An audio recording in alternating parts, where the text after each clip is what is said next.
तो देखो य 3 नंबर पे आ रहा है, ये नहीं हो सकता, तो ये भी नहीं होगा। ध, क्योंकि च पहले पे आ रहा है, ये भी नहीं होगा, है ना? इस तरीके से हटा सकते हो। त, द, ध, देखो ध भी नहीं होगा। तो इस तरीके से 3 ऑप्शन नहीं होंगे, कौन सही होगा? ए ऑप्शन सही हो जाएगा। ठीक है, आगे देखते हैं। 3 नंबर क्वेश्चन क्या कह रहा है? कह रहा है सीता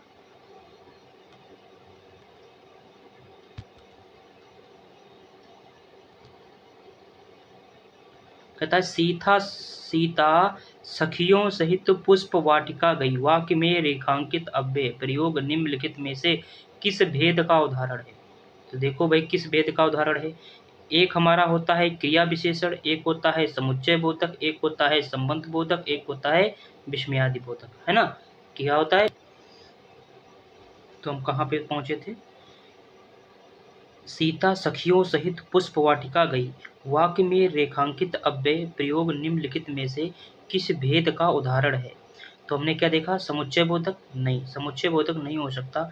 क्रिया विशेषण, संबंध बोधक, विस्मयादि बोधक। अब देखो यहाँ पर संबंध बताया जा रहा है। क्यों? सीता सखियों सहित पुष्प वाटिका गई, सहित, जहाँ पे सहित शब्द आ जाए, है ना? तो यहाँ पर सहित मतलब सीता तो गई गई, सीता सखियों सहित पुष्प वाटिका गई, तो इस पुष्प वाटिका को सखियों को कौन जोड़ रहा है? सहित जोड़ रहा है। तो ये है कौन है? संबंध बता रहा है। तो संबंध बोधक क्या होगा? संबंध बोधक, यानी कि सी ऑप्शन क्या होगा? सही हो जाएगा।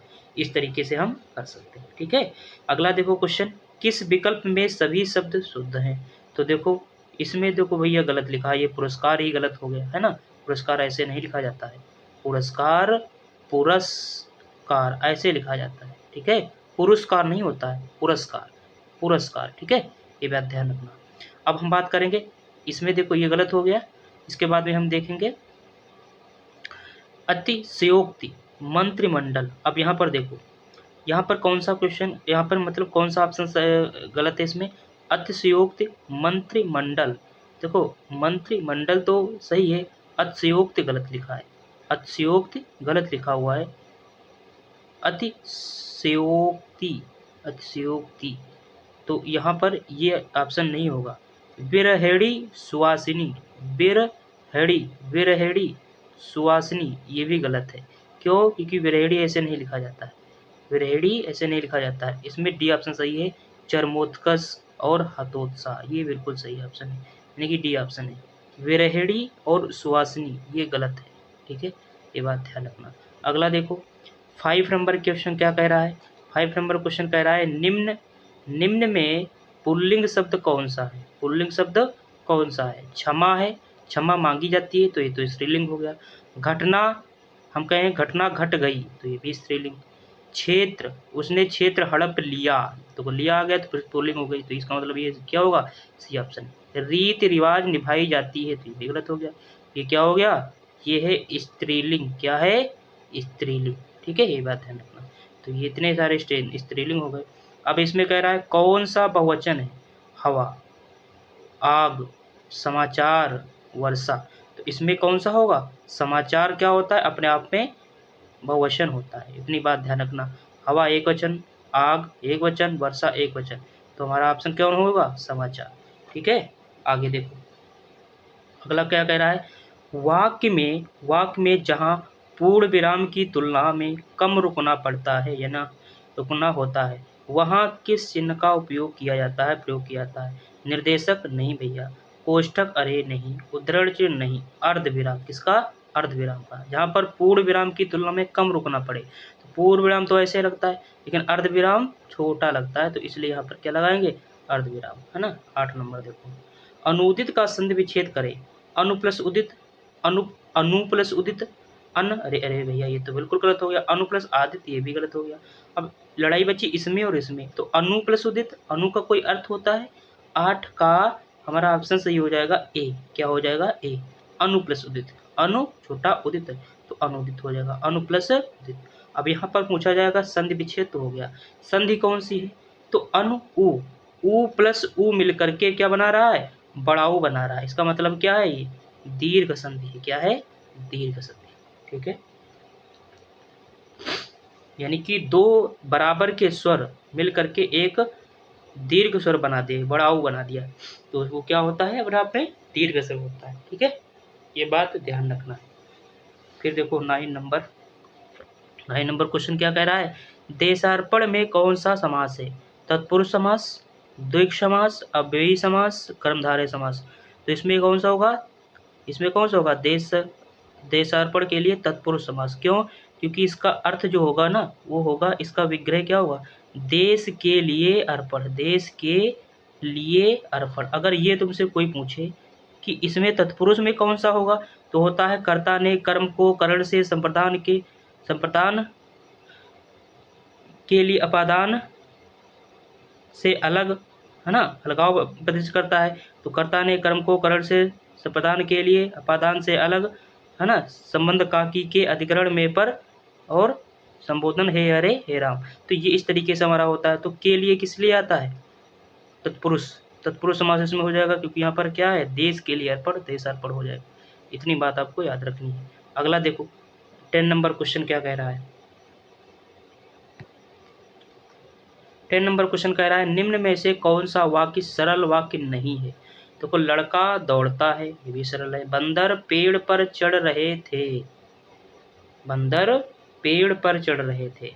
मैंने लड़के को बुलाया, ये भी है, ये भी है, ये भी है, ये सरल वाक्य है। पूछ रहा कौन सा नहीं है, तो नहीं कौन सा है, इस मेले का उद्देश्य है की लग गया, ये मिश्र बन गया। व्यापार में वृद्धि हो, तो ये हो जाएगा हमारा डी। ठीक है, इतनी बात आपको याद रखनी। अगला कह रहा है, निम्नलिखित में से कौन सा शब्द तत्सम नहीं है, कपाट, कीटक, कूची, कुंभकार। तो कौन सा तत्सम नहीं होगा, कौन सा तत्सम नहीं होगा, कपाट भी है तत्सम, कीटक भी तत्सम, कूची, कूची हमारा क्या है, नहीं है तत्सम, कुंभकार भी तत्सम। इसका मतलब है सी ऑप्शन मेरा क्या हो जाएगा, सही हो जाएगा। किन समश्रुत भिन्नात्मक शब्दों का, अगर जैसे उस क्वेश्चन में आया हुआ था देशार्पण, कौन सा क्वेश्चन था, 9 नंबर क्वेश्चन था।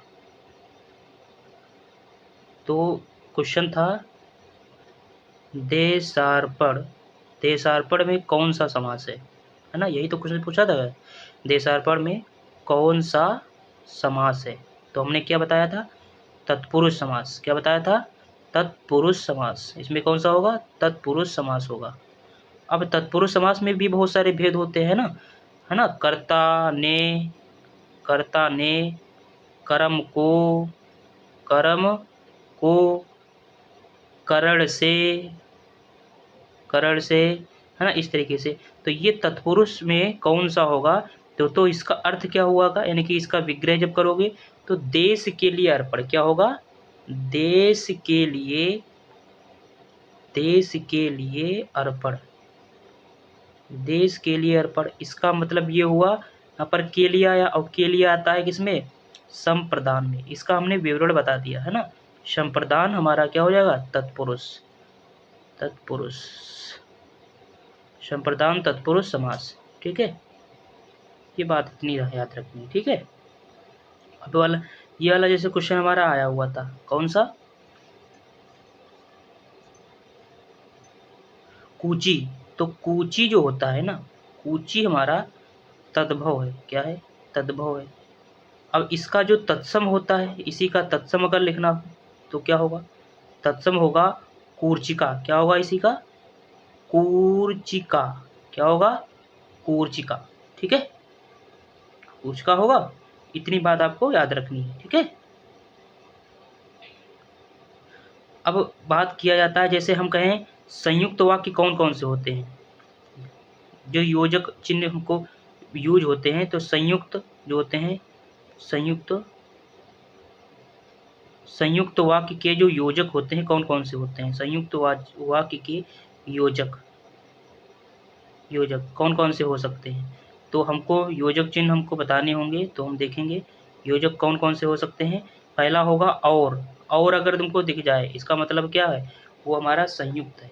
ठीक है, और के बाद में जानते हो कौन सा आता है, अतः, अथा, अथा आता है। अथा के बाद में फिर भी, है ना, फिर भी के बाद में क्या आता है, नहीं तो, नहीं तो, नहीं तो के बाद में किंतु।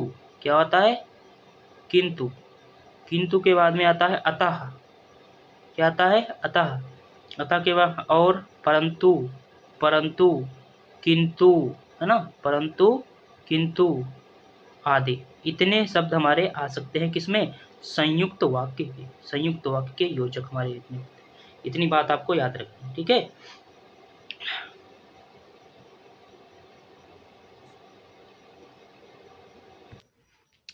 अगला क्वेश्चन देखो, 12 नंबर क्वेश्चन क्या कह रहा है, किन समश्रुत भिन्नात्मक शब्दों का अर्थ भेद सुसंगत नहीं है, मतलब उल्टा पुल्टा है, यानी कि जैसे आसन और आसन का सही लिखा है या नहीं लिखा है, तो हम देखेंगे समीपस्थ, क्या आसन का समीपस्थ होता है, आसन का बैठने की विधि होता है, नहीं, यही गलत हो गया। तो कह रहा है नहीं, इसका मतलब पहला ही ऑप्शन मेरा सही हो जाएगा। अब हमको होता क्या है, उल्टा क्या होता है, तो आसन का ध्यान रखना, आसन का जो होता है इसका मिस होता है बैठने की विधि, क्या होता है, बैठने की विधि, ठीक है। और ये जो आसन है ये होता है समीपस्थ, यानी कि ये उल्टा लिखा है, ऐसे समझो, ये क्या लिखा है, समीपस्थ, है ना, समीपस्थ, ये उल्टा लिख दिया, यानी कि इसका आसन का मतलब यहाँ पर बैठने की विधि और आसन मतलब समीपस्थ, ये ध्यान रखना, ठीक है। फिर कहते हैं पट और पटु, ये सही है, पट मिस होता है वस्त्र और पटु मिस होता है निपुण। पृष्ठ, पृष्ठ मिस होता है पूछा हुआ, और पृष्ठ, पृष्ठ मिस होता है पीठ, ठीक है। गौड़, गौड़ मिस होता है ब्राह्मणों की एक जाति, क्या होता है, गौड़, ये गौड़ कौन सा है, वो है जो ब्राह्मणों की जाति होती है। और गौड़ मिस होता है जो प्रधान ना हो, गौड़ मिस होता है जो प्रधान ना हो, मुख्य ना हो, गौड़ में प्रधान मिस होता है मुख्य, ठीक है, ये बात ध्यान रखना। तो 13 नंबर हो गया। अब हम बात करेंगे 13 नंबर, इनमें से खोज का अनेकार्थी शब्द कौन सा नहीं है, कौन सा नहीं है ना। तो हम देखेंगे कौन सा नहीं है, ऑप्शन देखेंगे, अनुसंधान, अनुसंधान खोज, अनुसंधान होता है, जिज्ञासा भी होती है, तलाश भी होता है, लेकिन इच्छा पूर्ति नहीं होता, यानी कि यही ऑप्शन मेरा सही हो जाएगा, ठीक है। इतनी बात आपको याद रखनी है, ठीक है। अगला देखो, पर्यायवाची की दृष्टि से एक वर्ग शुद्ध है, कौन कौन से, देखो पर्यायवाची के कौन सा शुद्ध है, इंद्र, रतीश, सहस्रास्त्र, मधवा, ये गलत है। घर, निकेतन, आयतन, निलय, ये क्या है, यही शुद्ध है, ये घर के सभी होते हैं, घर, निकेतन, आयतन, निलय। फिर है देखो, यमुना, कालिंदी, भनुतनया, जाह्नवी, ये गलत हो गया, यमुना के, यमुना कालिंदी तो होता नहीं, भनुतनया नहीं होता। वस्त्र, पाटक, अंबर, अरे अंबर, चीर, चीर वस्त्र तो होता है, लेकिन अंबर कहाँ से आ गया, तो ये भी गलत हो गया। ये इंद्र, इंद्र का रतीश और मधवा और सहस्त्रास, तो ये इंद्र का सहस्त्रास, तो रतीश कहाँ से आ गया है, तो ये गलत हो गया। हम कहने मतलब है हमारा कौन सा सही होगा, बी होगा। घर, निकेतन, आयतन, निलय, ये सब होते हैं घर के पर्यायवाची, तो बी ऑप्शन हमारा क्या हो जाएगा, सही हो जाएगा। फिर देखो 15 नंबर क्वेश्चन क्या कह रहा है, विलोम शब्द की दृष्टि से इनमें से सही युग्म, मतलब सही कौन सा है ना। तो अकीड़ का विकीर्ण होता है, नहीं नहीं नहीं नहीं नहीं, नहीं। इपिस्त का अभिपिस्त होता है, ये भी नहीं, ठीक है। दोष का सदोष होता है, ये भी नहीं। आदृत का निरादृत होता है, हाँ बिल्कुल, ये बात बिल्कुल सही है, सी ऑप्शन मेरा सही हो जाएगा, आदृत का निरादृत होता है। अकीड़ का विकीर्ण नहीं होता, इप्सित का अनिप्सित होता है, अभिस्पित नहीं होता है, तो ये बात ध्यान रखना, 15 का क्या हो जाएगा, सी ऑप्शन, ठीक है। अगला देखो, ऐसा फूल जो पूरा खिला ना हो, इसके लिए उपयुक्त शब्द क्या है भैया, अधखिला, बोलो, अधखिला या मुकुल या कमल या पुष्प, अरे कमल पुष्प तो हो ही नहीं सकता, एक कमल पुष्प थोड़ा ना, वो कहता ऐसा फूल जो पूरा खिला ना हो, तो हम कहेंगे मुकुल, क्या होता है, मुकुल, ठीक है, ध्यान रखना। अब तक करना मुहावरे का क्या अर्थ होता है, हम कहें अधखिला थोड़ा ना, अधखिला मत लगा देना, सारे लड़के क्या करेंगे, अधखिला पे लगाएंगे, नहीं, वो होता है मुकुल, ऐसा फूल भी पूरा ना, अधखिला आधा खिला ऐसा नहीं होता बेटा, वो मुकुल है। अब तक करना मुहावरे का क्या अर्थ है, शीघ्र मदद करना, कहता है, कहता है अब तब करना मतलब शीघ्र मदद करना, अरे नहीं भैया, बहाना बनाना, अब तब करना, अरे अब नहीं तब कर लेंगे काम, तो ये मतलब ये बहाना बना रहा है, बदतमीज है ना, तो बहाना बना रहा है, तो इसका मतलब बहाना बनाना। परेशान करना, मरने के करीब होना, अरे नहीं भैया, ये कोई अर्थ नहीं, इसके हमारा अर्थ क्या होगा, बहाना बनाना, है ना। अमरस क्या है, अमरस क्या है बताओ, अमरस एक काव्य दोष है, एक काव्य गुण है, एक संचारी भाव है, एक अलंकार है, तो अमर से क्या है, एक संचारी भाव। तुम जब संचारी भाव पढ़ोगे कितने होते हैं, 33 हिंदी में, ध्यान रखना इस बात को, तो उसमें एक संचारी भाव अमर से भी होता है, ठीक है। तो ये पढ़ लो, अंदर से पूछ सकता है क्वेश्चन, ठीक है। समझ बात नहीं आई।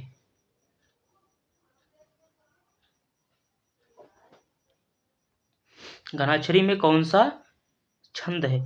मात्रिक छंद, वर्णिक छंद, मिश्र और इनमें से कोई नहीं। अब बताओ भैया, बताओ इसमें कौन सा होगा? वर्णिक। कौन सा होगा? वर्णिक, क्योंकि घनाक्षरी में कौन सा?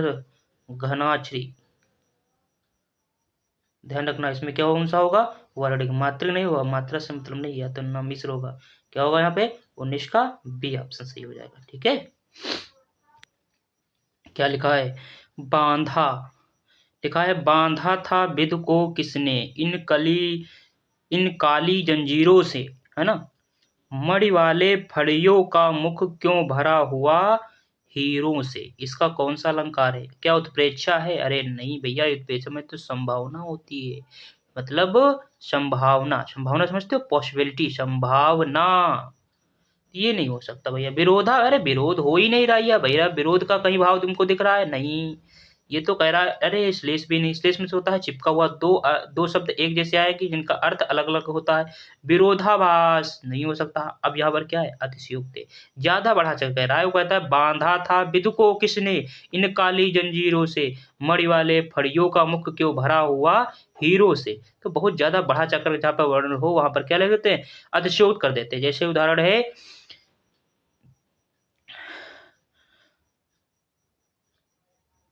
हनुमान के पूछ में लगन न पाई आग, सारी लंका जल गई, गए निशाचर भाग। मतलब इतना वर्णन कर दिया कि वर्ण से बाहर है, अवर्णी बन गया है ना। तो वो अतिशयोक्त होता है, ज्यादा वर्णन जहां पर लोग करते हैं, है ना। तो अतिशयोक्त, कौन सा? अतिशयोक्त अलंकार। अगला देखो 21, चोरी करके तुमने ऐसा कार्य किया है कि तुम्हें डैश डैश चाहिए, चादर तान कर सोना चाहिए। अरे भैया, चोरी करके चादर तान कर सोओगे? छठी का दूध याद आना, ये थोड़ा बहुत लग रहा है। चुल्लू भर पानी में डूब मरना, चेन की बंसी बजाना। अरे बंसी कोई बजाता भैया? बोलो, कोई बंसी बजाता है? तो चुल्लू भर पानी में डूब मर जाओ, है ना। कह रहा है चोरी करके तुमने ऐसा कार्य किया है कि तुम्हें क्या करना चाहिए? चुल्लू भर पानी में डूब मर जाना चाहिए। यानी कि ये चुल्लू भर पानी में डूब मरना, यही ऑप्शन सही है। इसका मतलब ये गलत है, ये भी गलत है और ये भी गलत है। ध्यान रखना कौन सा है? चुल्लू भर पानी में डूब मरना, यानी कि तुमको चुल्लू भर पानी में डूब मर जाना चाहिए, ये सही होगा। फिर देखो 22 में देखो क्या कह रहा है? 22, सही विकल्प का चयन करें जो शुद्ध वाक्य है। मैंने गुरुजी का दर्शन किया, मैंने गुरुजी को दर्शन किया, मैंने गुरुजी को दर्शन किए, मैंने गुरुजी के दर्शन किए। अरे भैया, पढ़ने से ही लग रहा है। क्या? डी ऑप्शन, मैंने गुरुजी के दर्शन किए, है ना। मैंने गुरुजी का दर्शन किया। अरे भैया, दर्शन किए, दर्शन हमारा क्या होता है? बोलो, बहुवचन होता है, तो किया थोड़ा ना आएगा, किया हो ही नहीं सकता। पहली बार काट देना, ये दोनों ऐसे ही काट देना। फिर गुरुजी को दर्शन, गुरुजी को थोड़ा ना, गुरुजी के दर्शन किए, तो गुरुजी के आएगा यहाँ पे। तो ये ऑप्शन सही हो जाएगा, डी ऑप्शन। कौन सा? D option. ठीक है, अगला देखो, यहाँ पर दिखाया है 23 से 27 तक जो क्वेश्चन है वो प्रश्न संख्या निर्देश दिया गया है। निम्नलिखित गद्यांश को ध्यानपूर्वक पढ़िए तथा उस पर आधारित पुस्तकों के उत्तर को जांच कीजिए, है ना। अब आगे देखो, इसको हम गद्यांश को पढ़ते हैं। क्या पढ़ते हैं? गद्यांश को। हाँ, आगे देखो, विधाता रचित इस सृष्टि का सिरमौर है मनुष्य, उसकी कारीगरी का सर्वोत्तम नमूना इस मानव को ब्रह्मांड का लघु रूप मानकर भारतीय दार्शनिकों ने यत पिंडे तत् ब्रह्मांडे की कल्पना की थी। उनकी यह कल्पना मात्र कल्पना नहीं थी, प्रत्युत यथार्थ भी थी, क्योंकि मानव मन में जो विचारणा के रूप में घटित होता है उसी का कृति रूप ही तो सृष्टि है। तो इस तरीके से हम पूरा पैसेज पढ़ लेंगे एक बार, है ना, कोशिश करेंगे, है ना। उसके बाद में हम इसमें क्वेश्चन जो है 23 नंबर देखो क्या कह रहा है? वैज्ञानिक दृष्टि का अपेक्षाकृत प्रभाव होता है, वैज्ञानिक में, शल्य चिकित्सक में, साहित्य शास्त्री में, साहित्यकार में। अब बताओ, इसमें जब पढ़ोगे गद्यांश में तो वहां दिया है साहित्य शास्त्री में। किसमें? साहित्य शास्त्री में। इतनी बात ध्यान रखना, है ना। अब पढ़ करके बताएंगे तो बहुत टाइम लगेगा, है ना। आप इस गद्यांश को पूरा पढ़ लेना। मानव शरीर को यत्रंत कहा गया क्योंकि 24 में कौन सा ऑप्शन होगा? मानव शरीर विधाता की दृष्टि की अनुपम कृति है। अवयव रूपी पुर्जों के विकृत होने से शरीर अत्यंत निष्क्रिय हो जाता है। यही ऑप्शन सही है। या गद्यांश में दिया है, जब गद्यांश पढ़ोगे तब ये निकल के आएगा। ठीक है, तो इस तरीके से हम 25 क्वेश्चन एक और कर लेते हैं। शल्य चिकित्सकों द्वारा स्वीकार की गई दायित्वपूर्ण चुनौती थी। कहता है शल्य चिकित्सा का महत्वपूर्ण स्थापित करना, अंग प्रत्यारोपण द्वारा शरीर को सामान्य बनाना। यही ऑप्शन सही है। ये आपको ऑप्शन मिलेगा गद्यांश में। ठीक है, इतनी बात ध्यान